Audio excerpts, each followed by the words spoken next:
Okay, so tonight's program is on Greek immigrant confectioners in Central Illinois. Our guest speaker tonight is Anne Flesor Beck. Uh, Her book, if you get a hold of it, is really quite something, especially when you consider there's like 100 pages of notes related to her topic. I I was so impressed when I saw that. I've gone to so many programs where the guy says, "Well, if you want to see my bibliography or whatever what I did with my book, go to my website." No, it's in the book, and that's, I hate to say, this day and age, that's very impressive. Um, anyway, Thank you. she's from Tuscola, is the region also of Arthur, and oh gosh, there's one other community, but Tuscola is famous for the broom corn festival, and of Arcola. course it. Excuse me. Arcola. Arcola. Sorry. Oh, Yeah, broom corn. You that's know okay. what? I kind of, in my mind, I know you. It's all individual communities, but I got them Yeah. all kind of married in my head. And you know what? People do it.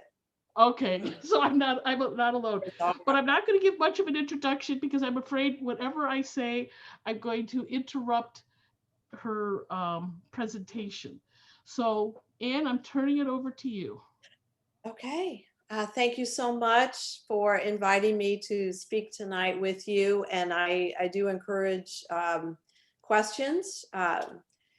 This is my first Zoom talk about the book Sweet Greeks. So I thought I would talk a little bit. I was asked by Kathy to talk about what do I know. So I know so much. Uh, in the process of researching the book, I talked to so many lovely second and third generation Greeks in central Illinois. So I'm going to just kind of give you a little bit of background about how this all got started. I'm behind me with my presentation is it literally the inside of our soda fountain, which is Flesser's Candy Kitchen. My sister is on the, if you can see the PowerPoint, we were younger then, 16 years ago when we reopened. My grandfather came to this country in 1901 from Pigidakia, which is in the Peloponnese, and he was the nephew of a man who came over originally from that area and was in Champaign-Urbana, and he and a partner ended up getting another place in Tuscola, Illinois, which is literally 25 miles down the road, the railroad, actually at the time from Champaign-Urbana, which at the time was hosting the University of Illinois. So they went to Tuscola and opened up a candy kitchen.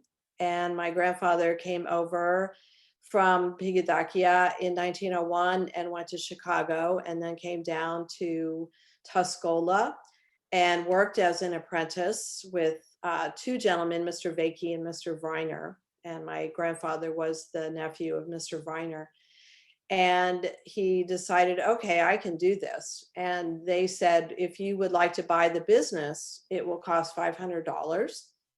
And so my grandfather said, all right. And he went west and worked on the railroad and earned about $1.50 a day and worked approximately, according to my uncle, a year and a half, year or so, came back and bought the business. So in 1904, Flesser's Candy Kitchen, or the Tuscola Candy Kitchen, became his.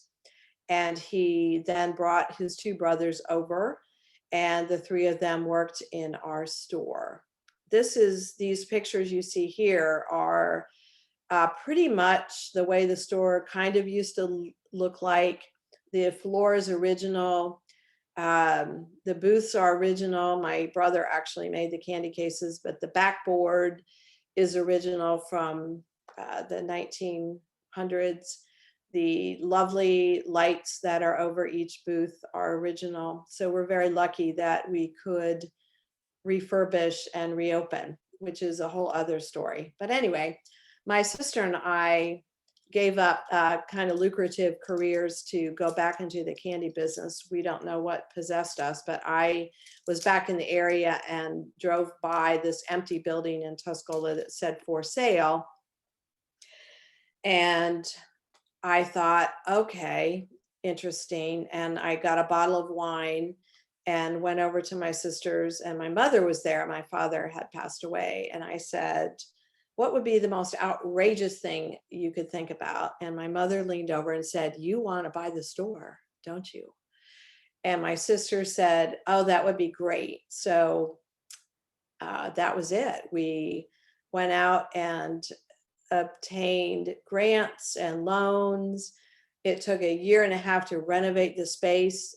We had to gut it because, except for the floor, our floor is original, but it had been abandoned and empty for 30 years.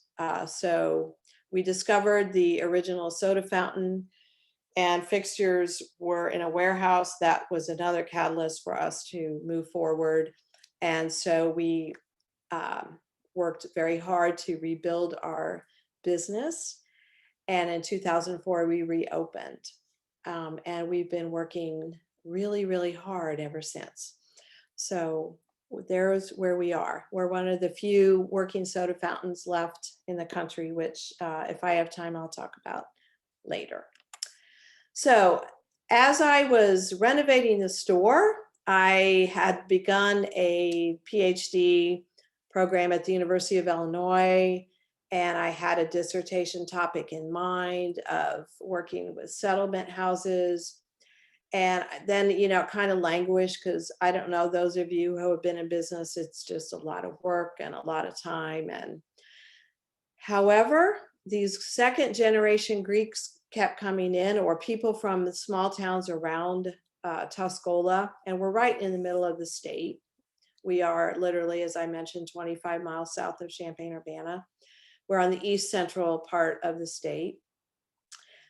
The second generation Greeks would come in, or people from different towns around. They say, oh, there was a candy kitchen in Villa Grove, Illinois. There was, a candy kitchen in Pana.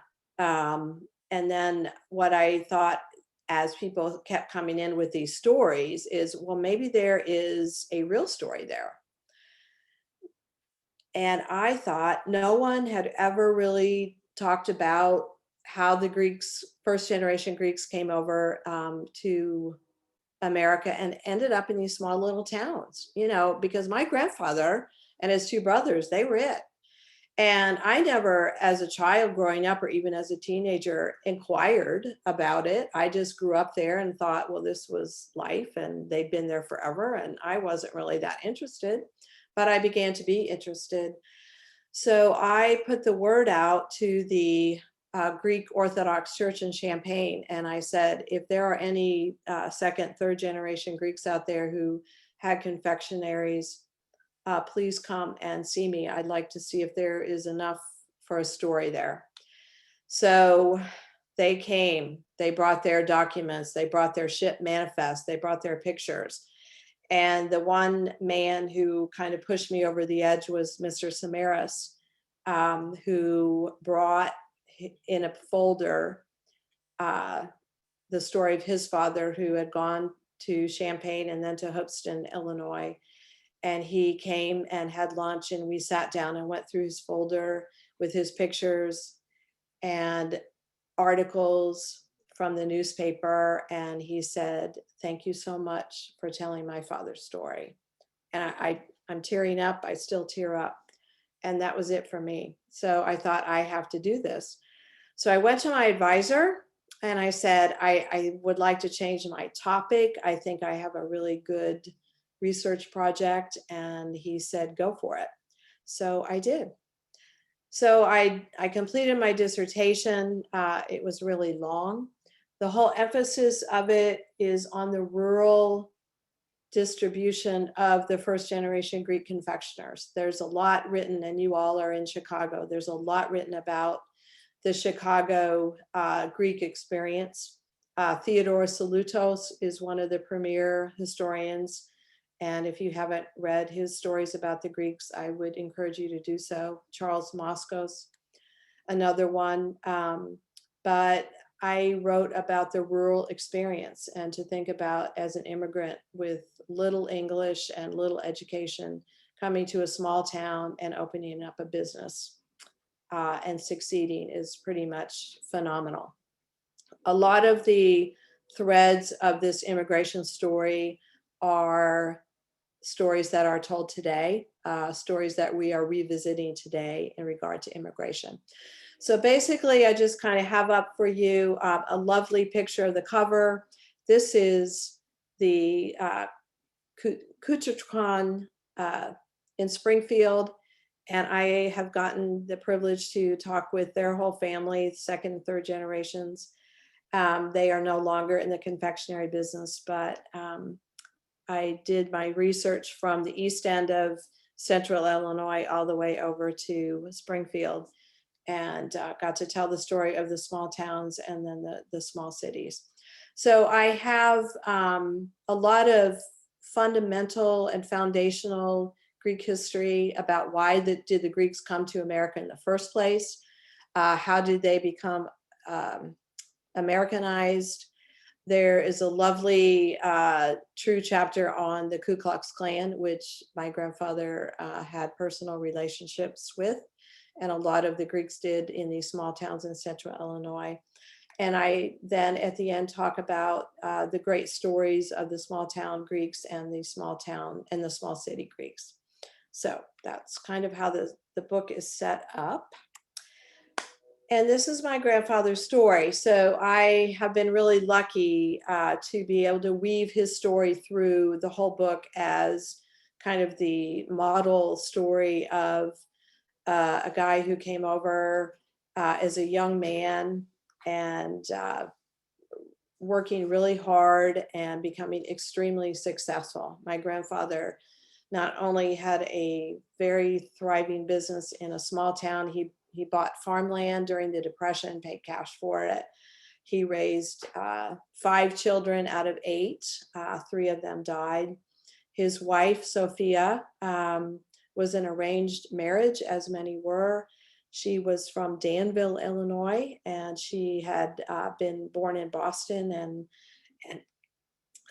came to the Midwest. She was very, very pretty. That's the only picture we have of her. She died in childbirth, and my grandfather never remarried. So he not only had a business, but raised his children by himself. And that was quite extraordinary. Most of the Greeks came to the United States during the later half of the 1800s, and they came from the Peloponnese. And this is my grandfather's village, Pigidakia.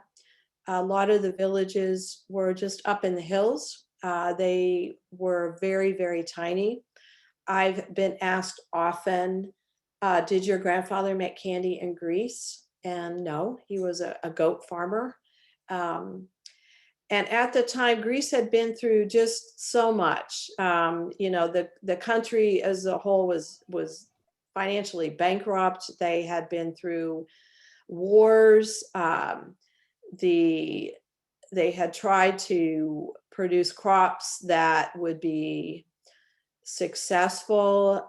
For instance, they grew currants because in France, the currant crop had died and France couldn't make wine. So the Greeks decided we'll do that. So they chopped down their olive trees and grew currants. And then France figured out how to replenish their stock, and they replenished their wine.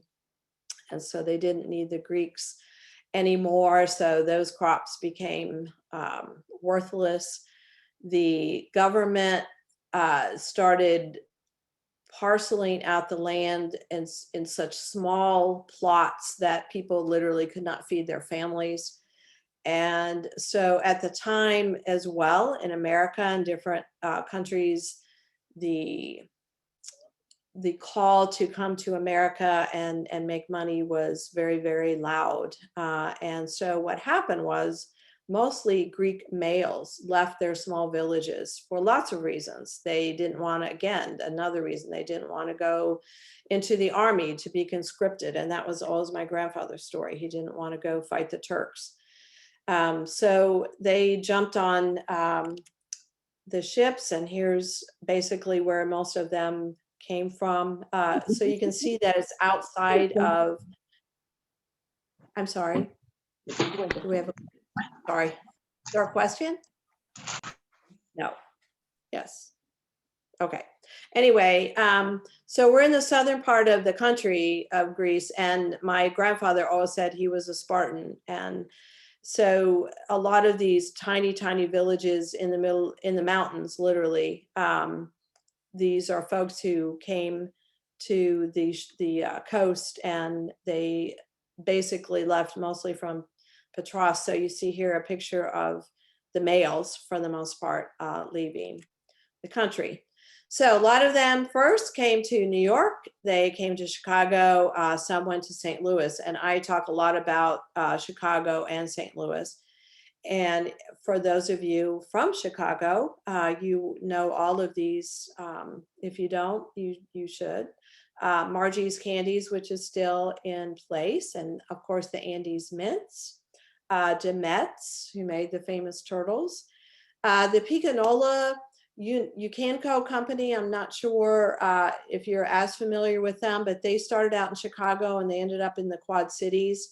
I've had the real delight to talk with the third generation, fourth generation family, and my sister actually made pecan rolls, because I guess the Picanola bar was like a pecan roll, and we sent some out last Christmas and they really enjoyed those. So the Dove Bar, we all know that story, I think. There were just a lot of great stories. And in Chicago, this is where, as Theodore Saluto said, this was the Acropolis of the Greek confectioners.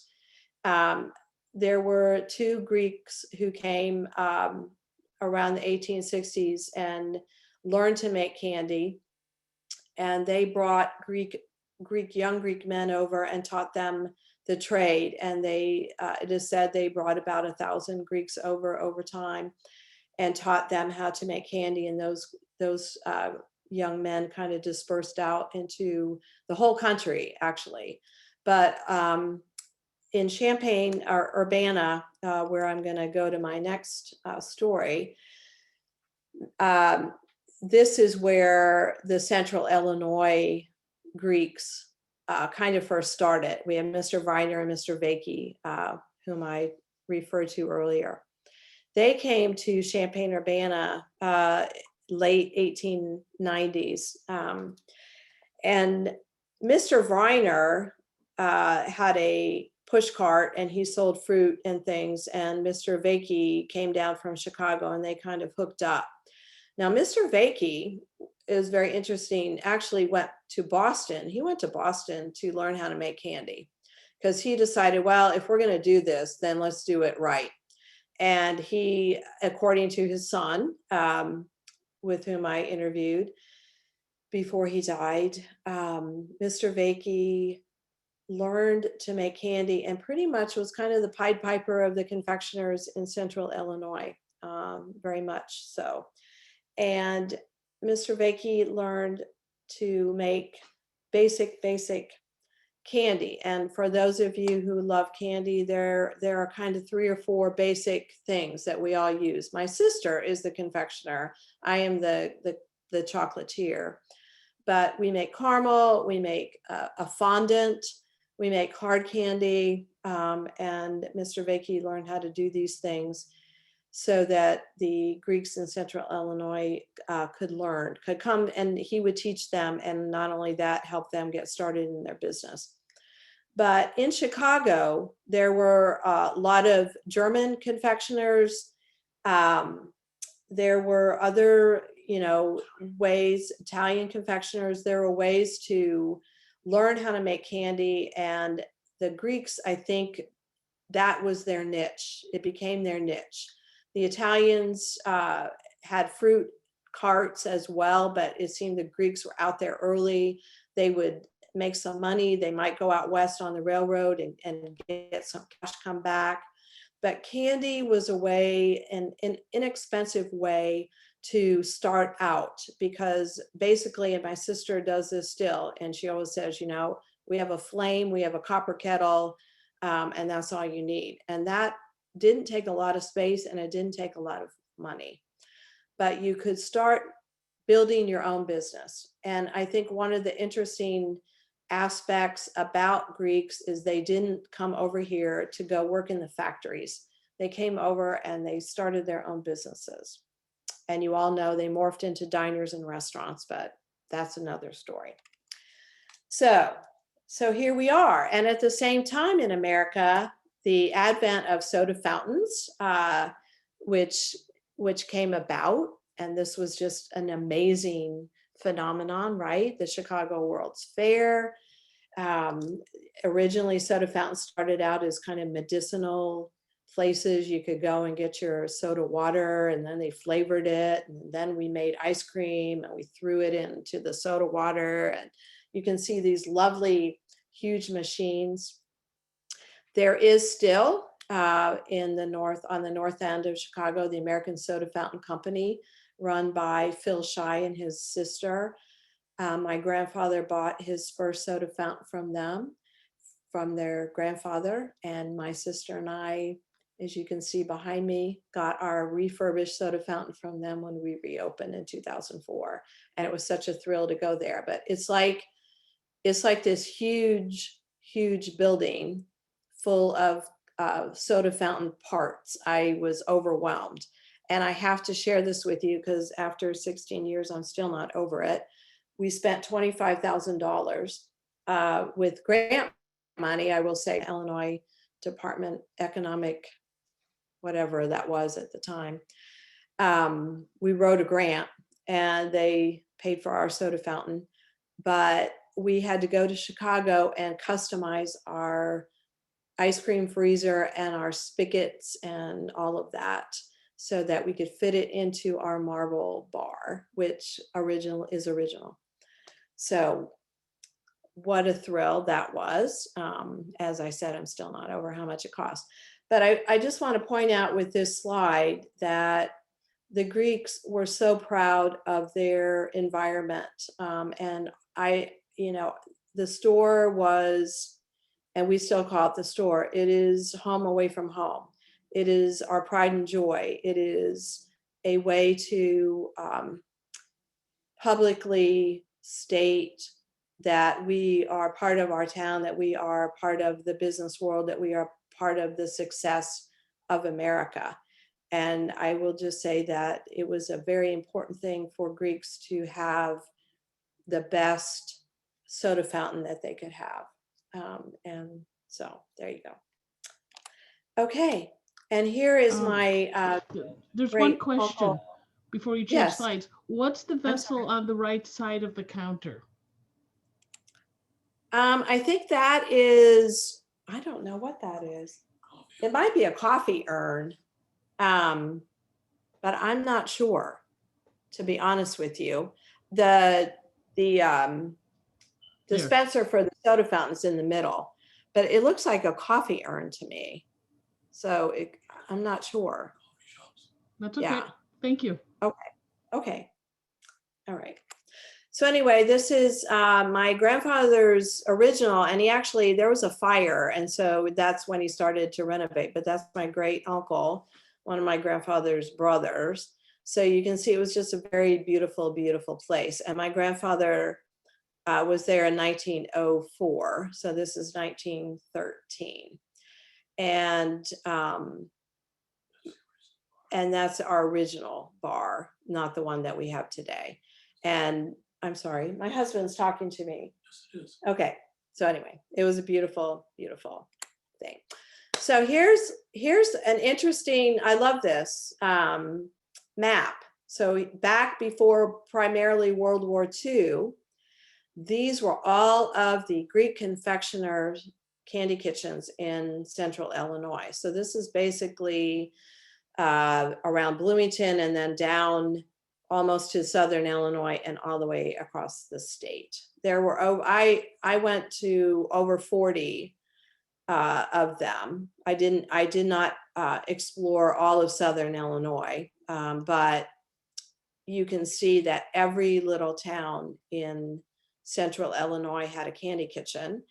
And I've had the privilege, even lately, Jim, I think it's Palis, who emailed me this, I got his email this morning, said that his grandfather had a confectionery in downstate New York. And I just want to point out that this kind of story has been replicated across the country. You know, there are candy kitchen histories all over the country. And, you know, if you could throw out, you know, in any small town in America, probably a Greek person, male, started a candy kitchen in this small town. So there were a lot of them. There's one left. That would be ours. Yeah. And that's a very interesting part of the research as well. What happened to the candy stores? I'll share that with you. So part of, you know, the question of how did the Greeks learn to make candy if they weren't confectioners in Greece, right? They were farmers. How did they learn how to make candy? Well, it was, you know, person to person. Mr. Vakey obviously went to Boston and went to cooking school and culinary school, and he learned to be a confectioner. We also have Mr. Rigby, and my sister and I still use Mr. Rigby. He came out with Rigby's Reliable Candy Teacher in 1897, around then, and there have been many editions since. One of the lovely things about Mr. Rigby's book, and you can get copies of this online, is that not only did he have recipes for candy, he had recipes for soda fountain, ice cream.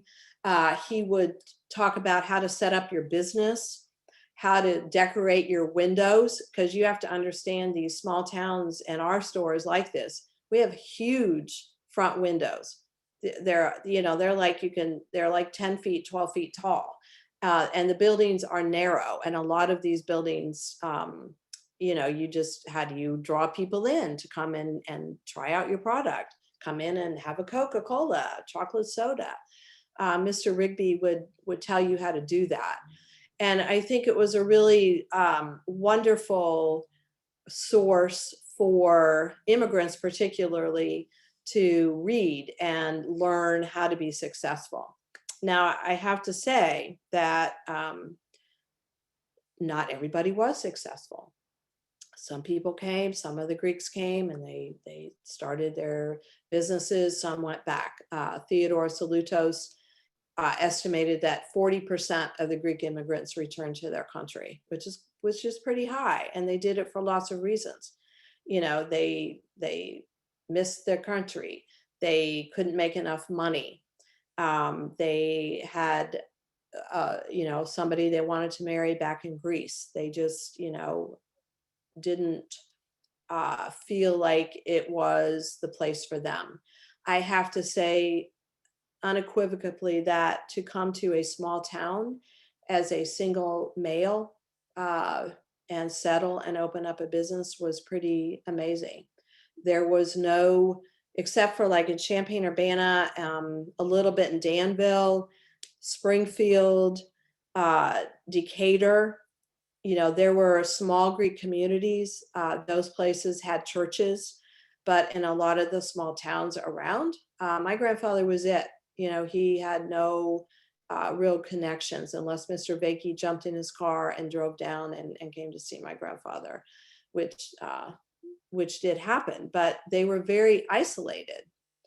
And that was a sad kind of aspect of it. And they did survive.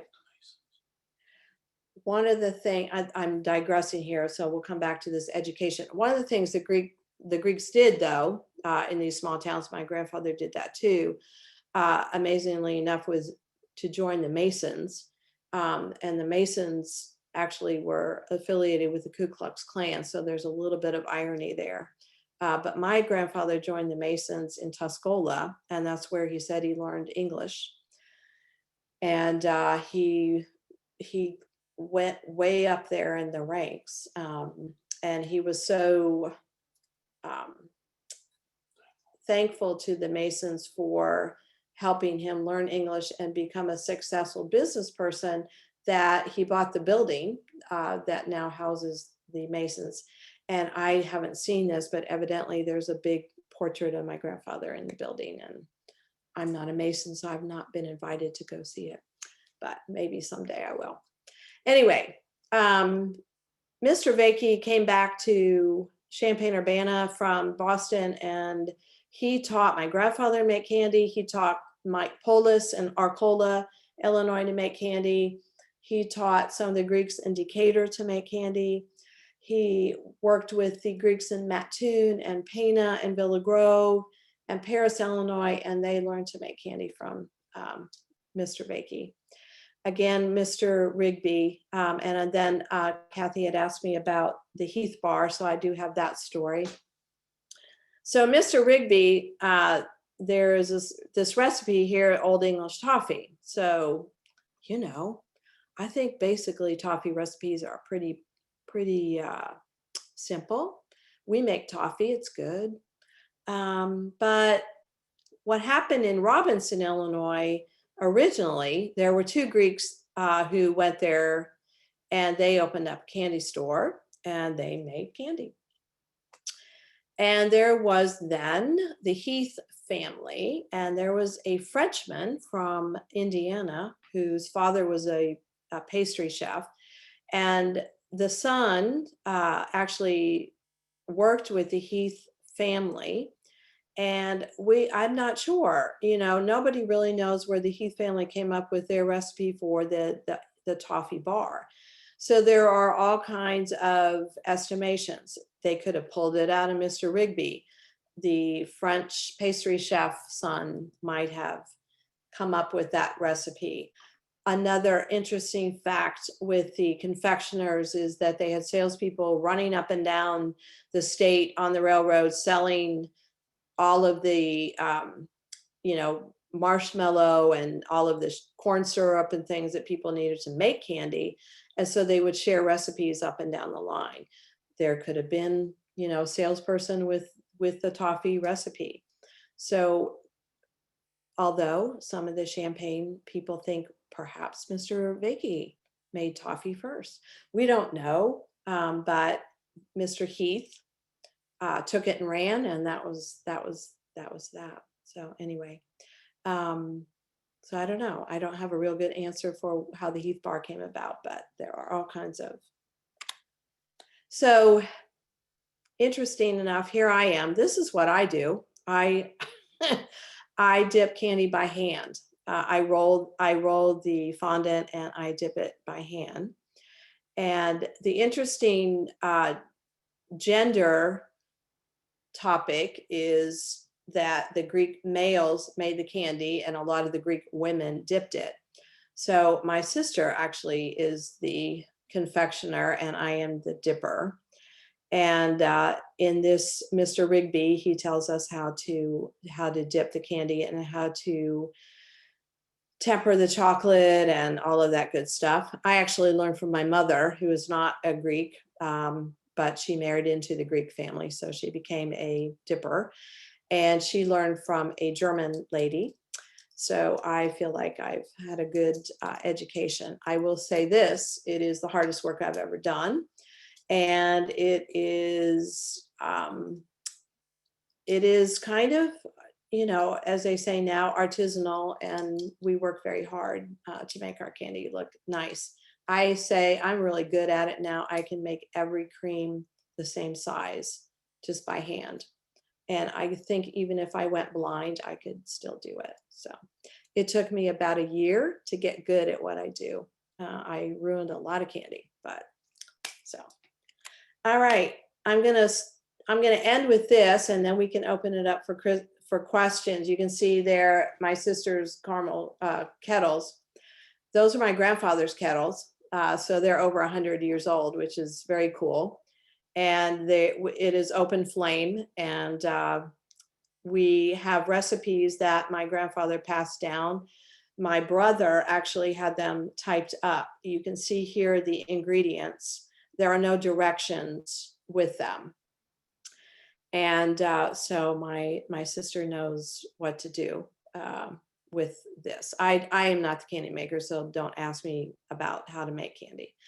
But we have all of our recipes on very dirty now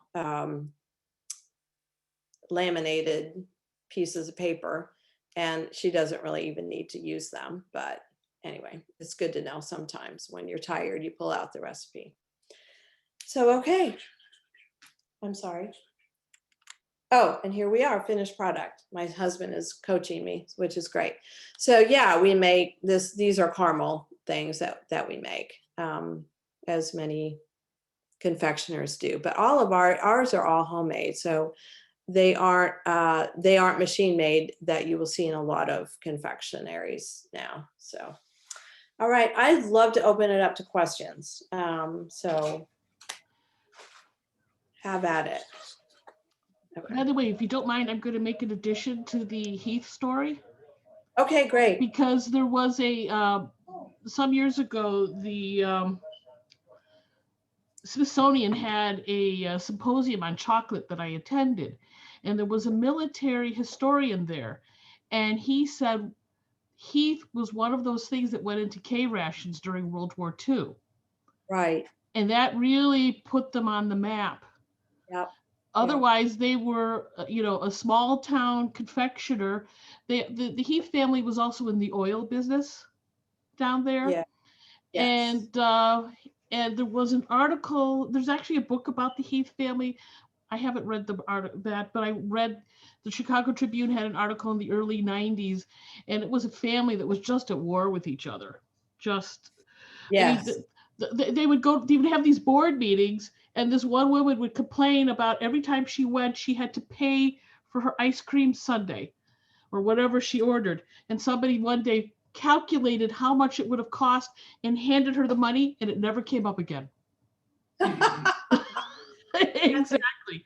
Well, I have another story about World War II, and this is kind of an interesting World War I as well.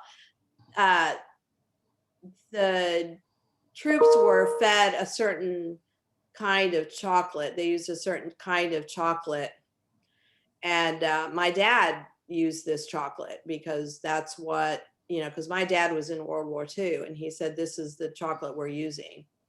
And my sister and I don't use that chocolate because we don't like it. But I didn't understand why he was so adamant about it. But it was because this was the chocolate that went to the troops. And I didn't learn that until I was doing my research. And then that all made sense to me. So, but by the way, that was another thing that military historian touched. And he said the chocolate that was in actually the rations, I guess the Heath bar was something else, but right. They were actually intentionally made to not taste very good, because it was there to give a shot of energy at an important moment and not for casual eating. Yeah. I know there's several questions here, so I thought perhaps we'll start maybe with Chuck Freilich. Do you want to add your comment?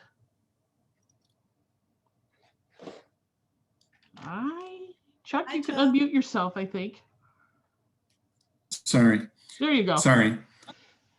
Yeah, I just wondered if you happen to have heard of a very small, I think it was small candy company in Chicago, flavor candy, and they made a candy called chicken bones. I just wondered if you had ever heard of them.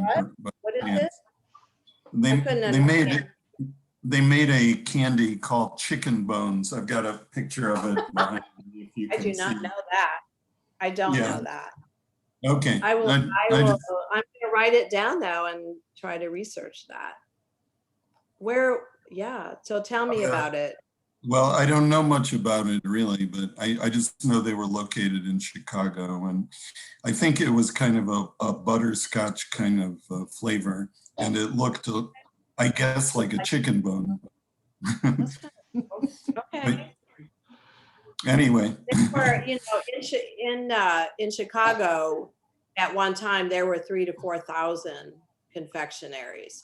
And Greek confectionaries. So that's not including the Germans and, you know, the Italians. So that was quite a few. But after World War II, then that went down to 300 or 400. So pretty interesting. And I just want to touch on that a little bit, because I think it's a, you know, there's been research on, well, how did it just implode and fall apart?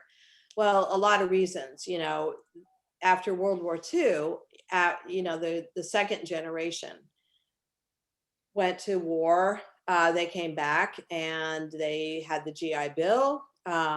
Education to the Greeks is an extremely important, just, you know, I can't tell you how, since I was 2, I was drilled into my head, you know, you're going to college. And my mother, when, you know, my sister and I talked about reopening the store, just absolutely, until the day she died, thought we had lost our minds. I did not raise you girls to go back into the candy business. You know, you went to college so you could become professional, and you know, this is not a real life. And so I think there was a lot of stigma attached to being a soda jerk. I know a lot of second generation Greeks were not particularly proud of being Greek. And I have a whole chapter on the Ku Klux Klan and how, you know, and my grandfather had a cross burned across the street from the store, trying to run him out of town. My father, a lot of times, was embarrassed about being the son of a Greek immigrant. It was not a attribute of pride. And I start, you know, kind of the book off with the quote, you know, the third generation can kind of get past all of that. And it's okay to be ethnic again. And, you know, now we're not just slogging candy out the door and making ice cream. We are what is called artisanal, you know, so it's a little more sophisticated and I don't know. It's interesting kind of thing to think about.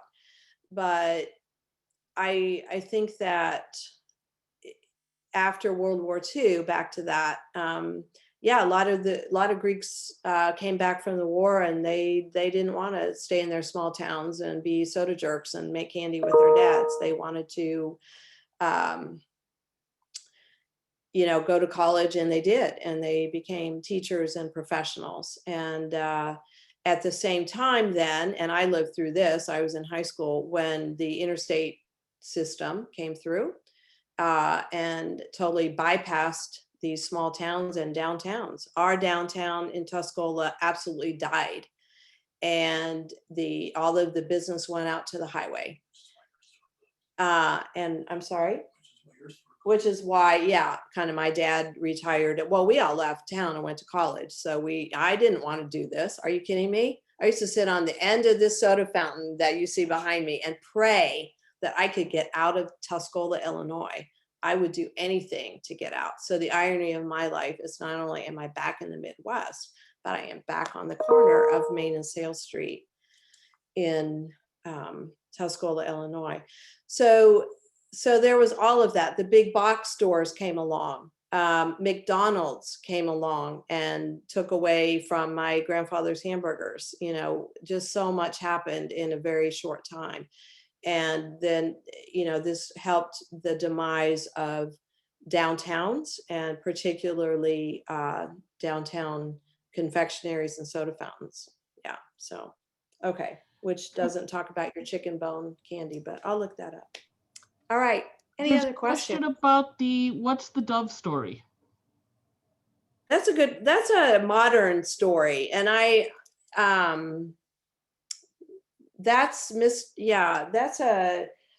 didn't do a lot of research into that, but that's a pretty common story. You can go to the Chicago papers and look up, but this is, I think, started in the 40s or 50s, which is not the time period I was looking at all. I kind of stopped after 1930. So he in Chicago came up with the ice cream sandwich dipped in chocolate and that's the Dove Bar. So there you go. And they are Greek, but yeah, but And I went to that, when my best friend graduated from college, she had heard about that place. And we were, at the tail end of that build, before what got sold to, the idea and the concept got sold to, what was it, Kraft or whomever? yeah, they've sold out.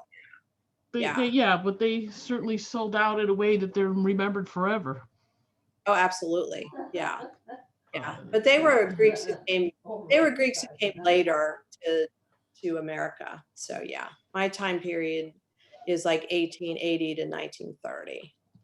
But by the way, the question was, were any of these companies making Greek confections, or was it making Americanized candy?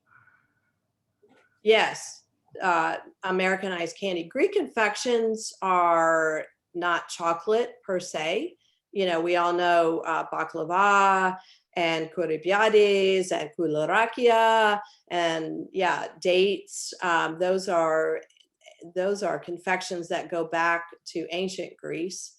The use of phyllo dough to make confections, rice pudding. I love rice pudding. We don't do that. We're not a bakery, we're a confectionery. And so did they make this candy in Greece? No, this is an American phenomenon. Yeah. No Turkish delight or anything like that? No, we make nougat, which is kind of a Turkish delight, but it's not a Turkish delight per se. Yeah. I see Lucy Long has a question. Why don't you just unmute yourself, Lucy, and ask? Take a moment. Hi. So I was just wondering, because it's actually very, very common to have Lebanese sweet shops in the Toledo and the Detroit area. It's supposed to be a tradition from Lebanon, I've been told. So I was just wondering, if any of the Greek candy makers were actually working with the Lebanese makers. Especially the other thing that's interesting in this area is a lot of the restaurants, that are Middle Eastern would actually call themselves Greek. Right. By the way, Lucy's from Ohio. Yes. Okay. I know there are some, and I'm going to look for this, Greeks in Ohio. There's like Daffins. Does that ring a bell? Or Gorant's? Those are Greek confectioners in Northeast Ohio. But I'm not sure, I don't know specifically if anybody's working with Lebanese immigrants. I think the ones that I know about are just Greek only. But there's so much overlap, I have to say, with confections. Yeah. And did any of these candy stores that you researched make spoon sweets? Some did, but not a lot. I will say I have two lovely Greek ladies near Duluth, Minnesota, and they sometimes do that. But I will say that regionally, there will be specialties, but they will copy those, like pralines. In the South, they'll make pralines. It depends on, like in Ohio, they'll make Buckeyes. We don't make Buckeyes where we are. So it depends on the region. But spoon candy is not a huge seller. I'll just say that because of the shelf life is pretty slow. It's pretty, I don't know. We don't use preservatives in our candy. So our shelf life is about 6 weeks at the max, which isn't very much. Spoon candy is pretty, the turnaround time is pretty quick. So there was an inquiry. Do you have any family members training to carry on the store when you decide to retire? No. And if there's anyone out there who would love to learn the candy business, please let us know. Yeah. And I got to share this with you. The women in Duluth, and they are third generation, so they're granddaughters of the Greek version is Canna Lake. They called themselves Cane Lake. But anyway, both of us are looking for that next generation to come in, because the succession planning is tough. It is hard work. It is, my sister and I lately, because of COVID, we are working 7 days a week. We have since March, because I can't hire all my employees back. So we're not only making the candy and things, but we're out in front, selling it and packaging it. So it is a lot of labor. And if there's anybody else Just out as it there is, there's a candy company, I think I mentioned in my email earlier, called RGW in Atlanta. And that's okay, that's fine. I know them. They're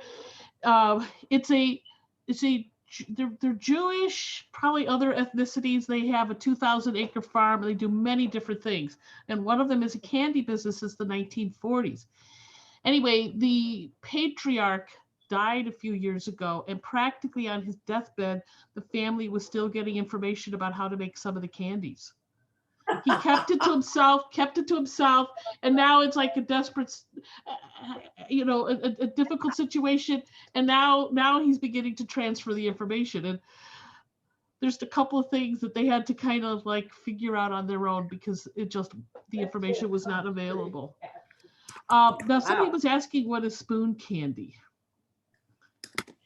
why don't you talk about that? I'm familiar with it, but I'm not extensively familiar with it. Maybe you could talk about I actually don't know, but David Sutton, is that your answer, with the fruits and the vegetables preserved in sugar? Yeah, that's right. All kinds of anything from carrots and tomatoes to quince and orange peel, and very sweet. And you see it now in sweet shops all over Greece. It's very nostalgic, I think. Oh, see, what we do, we buy sugared fruit, and then I dip it in chocolate. So yeah. It's difficult to be everything. Yeah, and I'd say too, the shelf life on that is short. Yeah, because the sugar will crystallize quickly, depending on the temperature. In the winter, it's great. Christmas, it's great. Summer, not so much. By the way, earlier there was a discussion about the chicken bone. Right. And somebody put in the chat, they said, as a boy living in Milwaukee, I enjoyed a candy bar named Chicken Dinner, maybe a renaming of Chicken Bone. They said the reference was probably to luxury. At the time, Chicken Dinner was a Sunday afternoon indulgence for many Americans, not the fast food it is today. I don't know. I'm gonna explore Maybe. that. I have no idea. Yeah, I don't know. Okay. My husband would like me to share a story with you about Mr. Chrisakis. About what? He's in the background, so he's coaching me.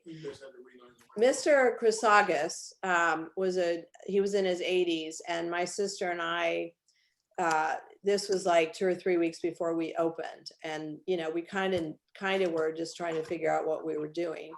So we had Mr. Rigby. My mother was there trying to help us. My brother had sent the recipes, and actually my brother had worked with my dad. So my sister had never really made candy. We were the women. I was out in front. I packaged it.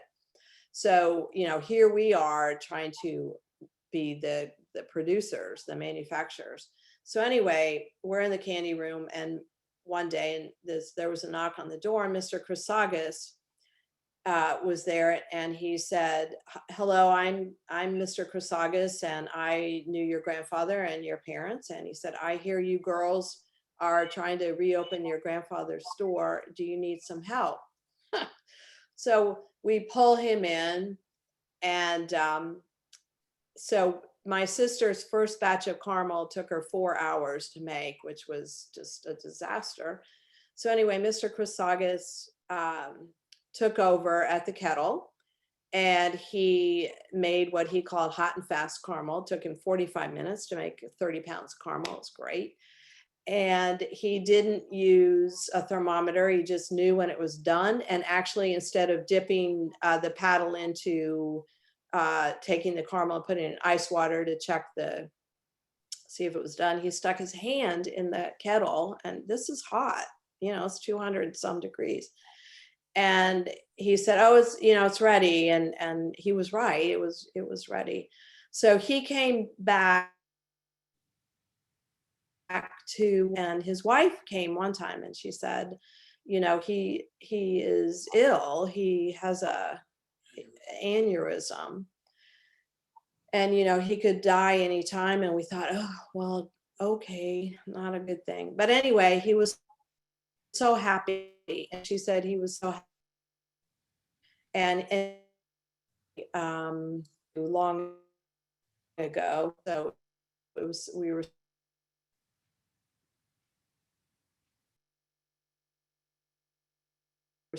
him, so it was, there we were. Those are the great, and he didn't care if we was great, and he said it was about time we did that. So any other questions? Somebody tuned in good. late, but I have a feeling the Somebody question. tuned in late, but Go I ahead. have a feeling the question. Oh, it's bad. Okay, sorry. So somebody came in late and said, why did Greek immigrants, as opposed to other immigrants, start 20th century candy businesses? If you think you effectively answered that at the beginning, you could just rewind. But if there's a subtlety to that, please let us know. I think that they tried a lot of things in the cities in Chicago, and they ended up in Chicago near Hull House. There was a huge Greek community at Hull House, and they lived in that neighborhood, which is, you all know, is Greektown now. But a lot of things pushed them into the candy business. It was easy to do. They could do it anywhere. They could do it in a kitchen. They could rent space. They could share rented space. They even could buy candy from other, jobbers, if you will, and get out there in their carts and sell it. And then as they learned to make it, it became a way for them to be independent. It was a way to have their own business, and they would share their expenses, and they got together and formed professional associations, and it became their niche more so than any other immigrant group. And there were so many of them. At the same time, as I mentioned, the soda fountains came into the forefront and became much more sophisticated, and they also became much more affordable. So a person could even rent space and buy soda fountain equipment and set up a soda fountain, throw some candy in there, start a little food, and bing bang, you've got a business going. And that kind of then exploded. As I mentioned, there were thousands of Greek candy stores in Chicago, and this business model then went across the country and into small towns. The railroad certainly helped propel them to different places, would make the ease of purchasing the ingredients to make candy and ice cream so much more easy and affordable. So that's what they did. That's the niche they fell into, and they were very successful at it. Any more questions, thoughts, comments? Prayer Well, and this requests. was, oh, go ahead. I was just joking. My sister always says, any comments, questions, or prayer requests. Yeah. So anyway, I know. I do want to say, I want to thank all of you who are supporting your local restaurants, particularly during this time. I have a restaurant as well. We make candy, but we also serve food because, we don't have enough to do. But during the last 8 months, it has been a horrendous time for restaurants, and up where you are particularly. We have been a little more fortunate to be open, but I do thank all of you for supporting your restaurants with takeout and however you're doing it, because there are millions of restaurant and food people out of work, and we thank you for your support. So I just want to say that. Meanwhile, a few more comments. One was, sorry, okay. and I'm not, is Scharfenberger Greek? I don't think so. No, And that's more of an artisanal Sounds German. chocolate. And it's more of a modern story outside of your time range from what you discussed. yeah. But did you want to comment a little bit? Somebody was talking about the forerunner of the Greek American restaurants. Was that any relationship to the candy, or it was just another Well, branch a lot of productivity? A lot of Greek confectioners then morphed into restaurants. That was kind of a natural progression. And, if you can't have a good day selling candy, then you can have a good day selling food. So originally, the Greeks would start out, particularly in urban areas, making food for factory workers. They'd have food carts, and some of them still do. Then they'd make also food for their compatriots in their neighborhood. So they'd make Greek food. But then there's a great food historian, immigration historian, Donna Gabaccia, and she said, then the Greeks, the Italians, they learned to Americanize their food. So the Greeks then said, okay, well, maybe they don't like, lamb, but I'll make hamburger out of ground beef, because that's what the Americans, quote unquote, like. So they kind of Americanized their food. And again, let's look at soda fountains with hamburgers and French fries, and the typical hangout place for teenagers. Milkshakes, they just did whatever they needed to do to serve the public. My grandfather did the same thing. We do the same thing. Yeah, sometimes we make Greek food, but not a lot, because we're the only Greeks in town still. Yeah. So where do you I'm presuming, but where do you go to a Greek temple, or? There is a Greek church in Champaign-Urbana. I am a member, so I haven't been since we opened the store, because we're open on Sundays. But the priest understands. So, I work on Sunday, but I support the church as always. And yeah, Okay, it's a University of Illinois kind of congregation as well. They have a lot of students who go there. and I think you probably recall the first time I talked to you, I said, are you Greek or are you Macedonian? No, Greek. I'm Greek. No, my grandfather was from Peloponnese, he's from Greece, but my mother was not Greek, so I'm only half Greek. Right, because somebody was asking about Cincinnati chili, but I think that's where we go more to the Macedonian, don't we? Somebody could correct me. That's fine. I don't mind. That's definitely Macedonian.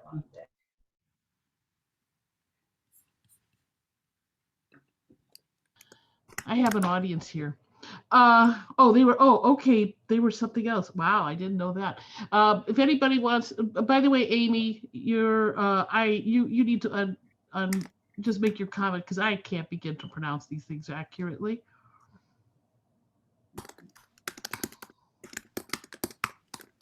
Oh well, I can hear somebody typing. I think we're about done. Yes? No? Oh, hey, Lucy, how are you? There you go. That was That was me. I was responding to the question about Cincinnati chili. And I think we accidentally lost Anne, but perhaps we're done. Yeah. And you're going to be talking next month or are you going to be talking to Oh, Wisconsin culinary historians? Ann Arbor. Ann Arbor. Oh, that's right. You know what? I get so many emails. After a while, it becomes a blur. But I'm sure they'll look forward to it. And I hope you're going to come sometime. Lucy did some research during COVID on, I would say, happiness and unhappiness related to food in life in general. Well, comfort food, finding comfort and discomfort through foodways during COVID. So, and it was partly a response, all the social media, all the food media started sending out recipes for comfort food. And, and people were responding to that. And so I set up an oral history project and we interviewed over 60 people internationally. And we have an exhibit online and it's still ongoing. So if anyone wants to contribute, it's still there.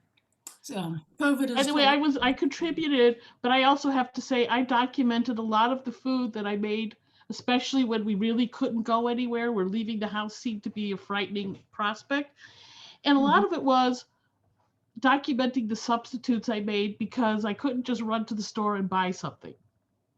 And I rallied other people because I lived as an expat for many years in another country. And so I got used to it's not going to work. You're not going to get this ingredient. You're going to have to figure out something else. And that's all I did. And after a while, people, it got to be goofy. It was like, I said, somebody was confronting with a recipe and they wanted to make, and they go, well, what would Catherine do?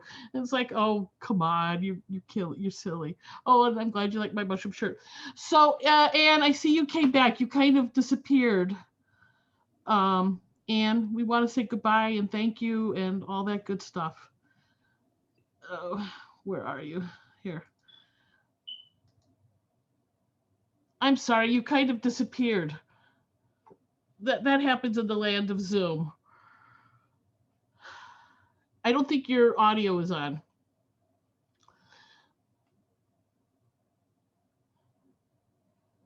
Okay. Oh, Lucy, could you put into the chat your website on the comfort food study you're doing? If not, if you don't have time, I will put it into the Culinary Historians Facebook page. You can grab it from there. You're on now. Hi, can you hear me now? Oh yeah, I can hear you now. I wanted to say thank you. I did want to share that we have noticed folks coming in, and we're calling it the COVID comfort candy. Yeah, we've noticed very much an uptick in candy sales during the time. So I'm with you on the whole, what do we eat while we're stressed out? Yeah. Stressed out, can't go anywhere. It's a cheap form of entertainment. I want to thank everybody for great questions. I'm going to look into the chicken bones, Andy. And I'll send you a copy of the chat, so whatever we missed, you got an idea, and I could try to contact those people. Yes, I'd love to send my email out if anybody has stories or whatever. Please email me. I'm happy to keep the conversation going. Yeah. Great. This was an honor, and it was, and and it must be a thrill that you recreated the family business. Yeah. Who knew? Come visit me. Yeah. Oh, don't worry. That's a guaranteed. Well, thank you again. And everybody else, we'll see you a few weeks from now, the 28th. That's the Saturday after Thanksgiving, because where are you going to go anywhere, right? You can't have too many guests. You can't do much of anything else. So come on that Saturday, and we will talk to Anne Willen from the UK, which is the beauty of Zoom. I mean, this, our friend here today, Anne, she's what, 275 miles from here at the moment? Not a big deal. She jumps on and now she can go and have dinner or whatever she plans to do. I love Zoom. I don't know how we're going to work this out afterwards, but I love it. Okie doke. Anything else? I think we're good. Thanks, everybody, and have a good evening. Take care. What's left?